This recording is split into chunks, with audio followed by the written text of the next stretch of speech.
Okay, so today we are at Walmart and we are going to attempt a healthy chicken parmesan. Let's get into it first with the chicken, right? Most important part. So you might want to consider staying away from something like this. This is some Tyson chicken. The only reason I say possibly is because while it is all natural, it says stuff, no antibiotics, and that's good, but most chicken on the market don't really use that anymore.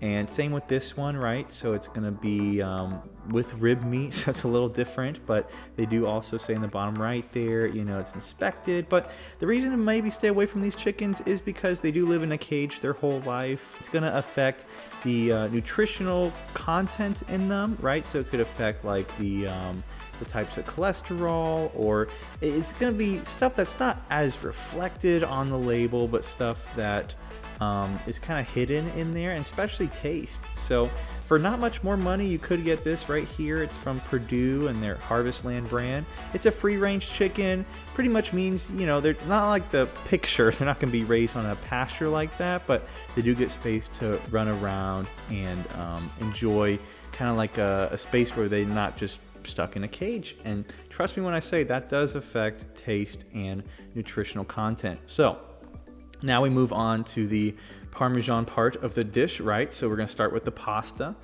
This one's not bad, right? But it just has some extra stuff in there. You can see some of that, it's like you're in a laboratory, right? Those are different preservatives they add in there. You might wanna stay away from those. This one's a little bit better, right? It is from Italy, it says, right? Even though it is the Walmart brand of Sam's Choice.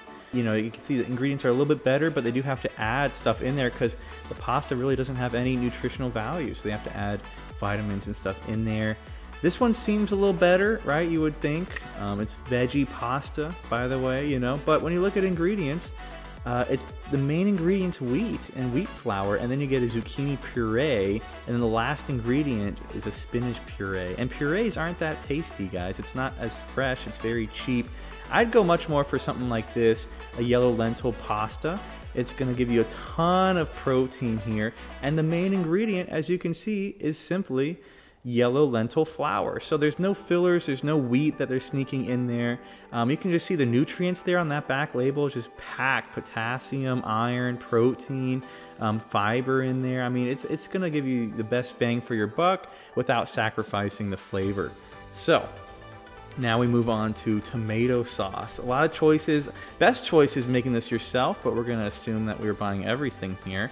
My mom used to always buy Prego. I grew up on Prego, but when you actually break it down here, the main ingredient is tomato puree. Just like that pasta, the puree is just such a cheap way of doing it.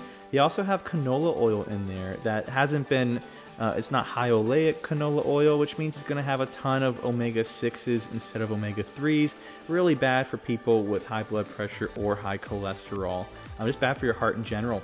This one's a better option. It's organic, but you can see the main ingredient is organic tomato puree. So it's still going to taste kind of cheap. It's a little high in sodium for my taste, but definitely better than the Prego. It's actually cheaper as well.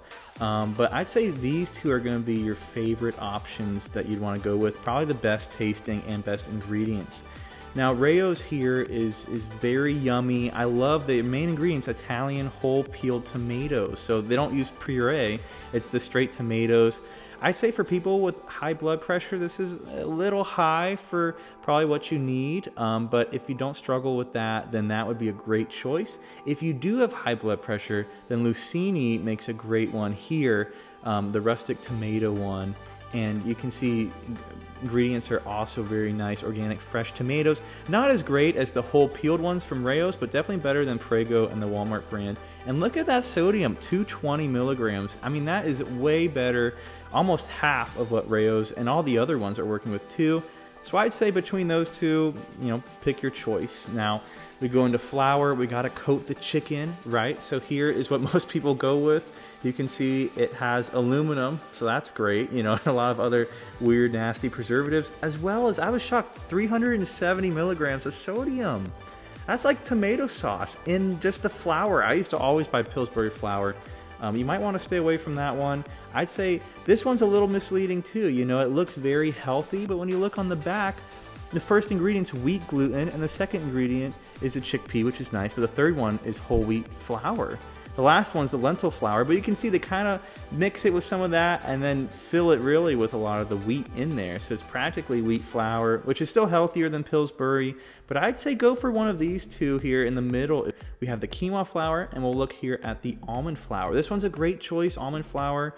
You can see the ingredients. It's just blanched almond flour. You know, it's not, there's no wheat, there's nothing in here. It has a lot more nutrients in there rather than like a normal wheat gluten or just Pillsbury. I'd say this one's actually really cool. I didn't know they sold this one at Walmart. I mean, can you believe this? Seriously. It's 100% organic quinoa. And I'd say this was my choice because this one's like $5 cheaper than the almond flour right next to it. As much as I like the almond flour, money is important too, especially with a meal like this where you have so many ingredients. Which, speaking of, we're going right into the breadcrumbs now.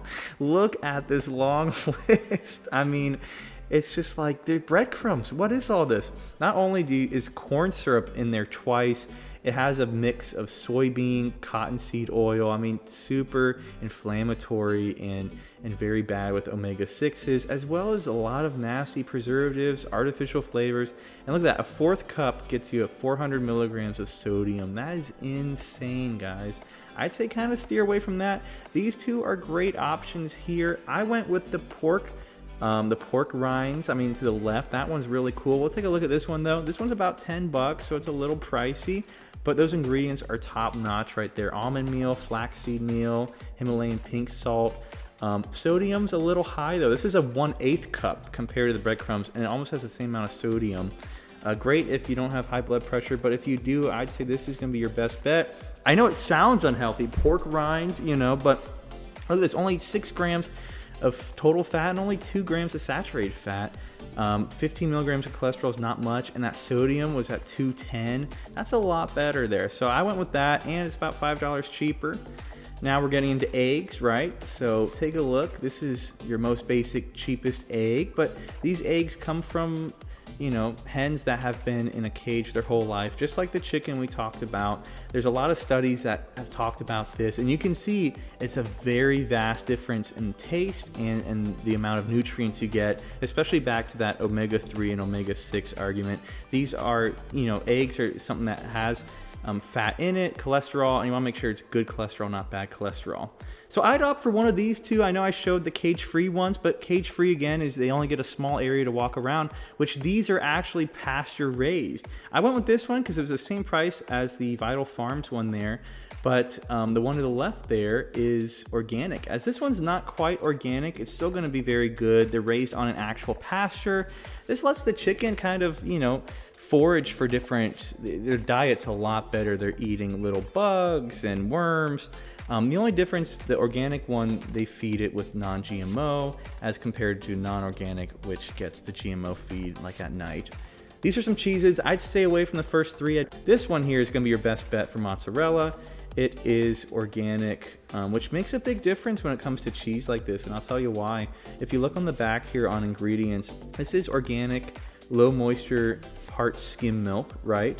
When it's organic, that means the cow is eating a mixture of grass plus a non-GMO feed, just like we talked about with the chickens.